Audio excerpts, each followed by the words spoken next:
Hello friends, புளிச்சக்கீரை, காஞ்ச மிளகாய், புளி, சின்ன வெங்காயம், தனியா, ஜீரகம், உப்பு எல்லாத்தையும் தண்ணி விட்டு குக்கரில் ஒரு 5-6 விசில் விட்டு எடுத்துக்கலாம். நான் ஒரு 6 விசில் விட்டுருந்தேன். விசில் விட்டு வந்தோன்னா அதை நல்லா கடைஞ்சிட்டு தாளிக்கிறதுக்கு எண்ணெய், கடுகு, உளுத்தம்பருப்பு, பெரிய வெங்காயம், காஞ்ச மிளகாய் அதுதான் போட்டு தாளிச்சிருந்தேன்.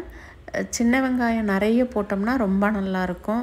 என்கிட்ட இருந்த சின்ன வெங்காயத்தை தான் போட்டு அன்றைக்கி கீரைக்கு போட்டு மிக்ஸ் பண்ணியிருந்தேன். சின்ன வெங்காயம் இல்லாததுனால குழம்புக்கும் பெரிய வெங்காயம் 2, தக்காளி 2 தான் எடுத்திருந்தேன். எடுத்துட்டு முருங்கைக்காய் இருந்த முருங்கைக்காய், கருவேப்பிலை, பச்சை மிளகாய் போட்டு அன்றைக்கி முருங்கைக்காய் சாம்பார் தான் வச்சுருந்தேன். கொத்தமல்லி போட்டால் எங்கள் வீட்டில் இப்போதைக்கு பிடிக்கிறது இல்லைன்னு சொன்னதுனால கருவேப்பிலை மட்டும் போட்டு தான் நான் சாம்பார் வச்சுக்கிட்டு இருக்கேன். இதுக்கிடையில் கீரையும் வதக்கி விட்டுட்டு இது கொஞ்சம் தழுத்தழுன்னு இருந்தால் சாதத்தில் போட்டு பிசைஞ்சு சாப்பிட்டாலும் ரொம்ப டேஸ்ட்டாக இருக்கும். கொஞ்சம் திக்காக இருந்ததுன்னா சாம்பார் சாதம், புளிக்குழம்புக்கு, தயிர் சாதம், ரசம் சாதம் எல்லாத்துக்குமே ரொம்ப நல்லாயிருக்கும். நாங்கள் எல்லாருமே புளிக்குழம்புக்குமே இதை தொட்டுக்குவோம். எல்லாருக்கும் இது பிடிச்சிருக்க தொட்டு நாங்கள் அப்படி தான் யூஸ் பண்ணிக்கிறது. துவரம்பருப்பும் வெந்து வந்துருச்சு.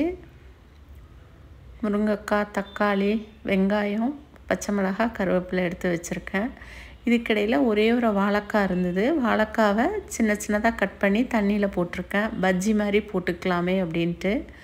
பருப்பும் வெந்து வந்துருச்சு. பருப்பை எடுத்து வச்சுட்டேன். பருப்பு தண்ணியும் எடுத்து வச்சுட்டேன். பருப்பு தண்ணியில் புளியும் ஊற போட்டிருக்கேன்.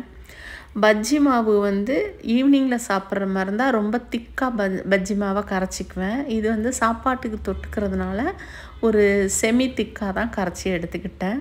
இதுக்கிடையில் ஒரு குக்கரில் எண்ணெய் விட்டு கடுகு, உளுத்தம்பருப்பு போட்டு தாளிச்சிட்டு எல்லா காயும் போட்டு உப்பு போட்டு நல்லா வதக்கி விட்டுட்டு பருப்பு தண்ணியை ஊற்றி குழம்புத்தூள், பிளைன் மிளகாத்தூள் போட்டு அதுக்கப்புறம் கொதிக்கிறப்ப முருங்கைக்காவையும் போட்டு ஒரு கொதி விட்டு ஒரு 2 விசில் எடுத்துக்கலாம். 2 விசிலே முருங்கைக்காய் நல்லா வெந்து வந்துடும். இதுக்கிடையில் பஜ்ஜி மாவுக்கு கடலை மாவு, அரிசி மாவு, மிளகாத்தூள், உப்பு, ஜீரகம் கொஞ்சம் நிறைய போட்டிருந்தேன், மஞ்சத்தூள், சோடா உப்பு நம்ம எப்போ பொரிக்கிறோமோ அதுக்கு முன்னாடி கொஞ்சமாக போட்டுக்கலாமே அப்படின்ட்டு இதை மட்டும் தண்ணி விட்டு மிக்ஸ் பண்ணி விட்டு வச்சுருந்தேன். சோடா உப்பை பக்கத்துலேயே எடுத்து வச்சுருந்தேன். தண்ணி விட்டு நல்லா மிக்ஸ் பண்ணிக்கலாம். இது சாதத்துக்கு தொட்டுக்கிறதுக்குனால அந்த மாதிரி பண்ணுறேன். நம்ம ஈவினிங்கில் சாப்பிட்ற மாதிரி இருந்தால் இன்னும் கொஞ்சம் நல்லா திக்காக கரைச்சிக்கலாம். அது டீயோடு வச்சு சாப்பிட்ற அது டேஸ்ட்டாக இருக்கும். இந்த பஜ்ஜி சாம்பார் சாதத்துக்கு, ரசம் சாதத்துக்கு, தயிருக்கு எல்லாத்துக்குமே ரொம்ப நல்லாயிருக்கும். இடையில புளியும் கரைச்சி வச்சுருந்தேன். அதையும் அந்த குழம்பு விசில் விட்டு வந்தோன்னே ஊற்றிட்டேன்.